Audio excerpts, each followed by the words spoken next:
Ron Paul is considered a long shot for the White House, but in the Nevada caucuses, the Texas congressman came away with a second-place finish. In fact, he's beaten Rudy Giuliani in every state but New Hampshire, and his supporters like to rub it in. At a recent Giuliani event, Ron Paul supporters caused such a ruckus, Rudy Giuliani had to head back inside. In the background of the clip we're about to play, you can hear them chanting, "Ron Paul, Ron Paul," and then booing the former New York City mayor while he's trying to speak.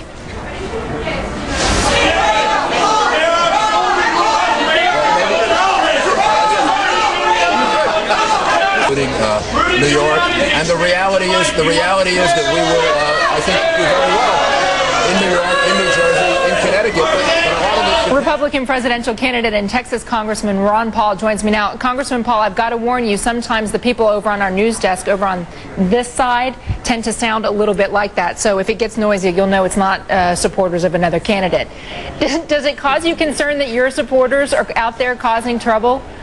Well, I would if it's real trouble. If it's, a little rational exuberance, I guess I can go along with it.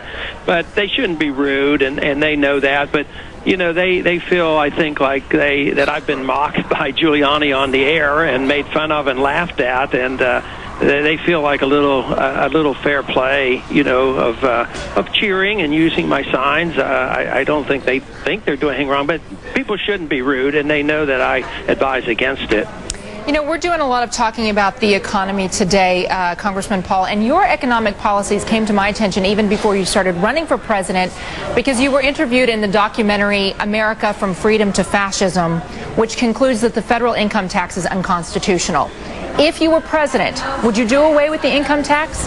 Well, even though especially the way we collect the tax, I believe, is unconstitutional, and many, say the way it was passed was not legitimate. But that should be the goal. I don't like the income tax. It's bad for the economy. We lived a long time without the income tax.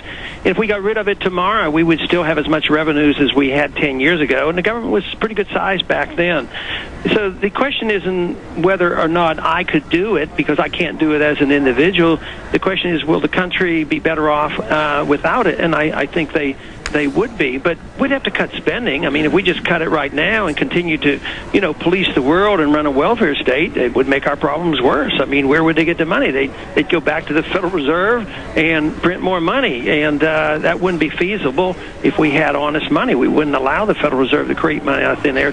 So what the important question is do we want to change the role of government? And that's what I want to do, and that's what my supporters want done. And it's interesting because the other candidates all have a similar message in fiscally responsible government. Everybody talks about it, but it doesn't happen. And election after election, we hear this mantra of fiscally responsible government, and then what we see is lawmakers asking for pork barrel projects, and people who work for government go into work and they see wasteful practices daily. You already work on Capitol Hill. If it's so important, why isn't it already changing? Because it's too easy to be tempted to try to get a free lunch, and we have been a wealthy country, and they've been getting away from it. But where I get my support of people who go, and not only do they look at my positions, they always go and look at my old videos and how I voted, and I say, my goodness, he actually voted that way. He didn't even vote by himself in order to stick to what he has promised to do. And then they'll go back and get a video 20 or 30 years ago, and they'll find out I've said the same thing. So there's a lot more trust based in what I'm saying. And when we look at the events that are affecting the economy, and you look at the falling value of the dollar, at major corporations in this country getting bailed out of their own economic problems by foreigners, the national debt is astronomical.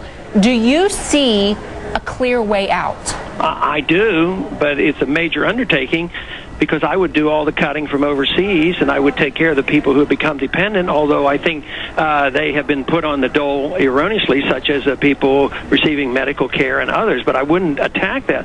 We're spending nearly $1 trillion operating our foreign empire, and that has to come to an end, because we're doing it through inflation and through borrowing from China. So I would save hundreds of billions of dollars. I'd come home from Korea and Japan and Europe, and I'd come home from the Middle East. We could save a lot of money. We'd have a stronger national national defense, not a weaker national defense. I believe we would have a diminished threat from terrorism, but we would have enough money to cut taxes, restore confidence in the dollar, and actually take care of the people here back at home. Congressman Paul, I know you're a busy man. I appreciate your time today. Thank you. Thank you very much. Voters want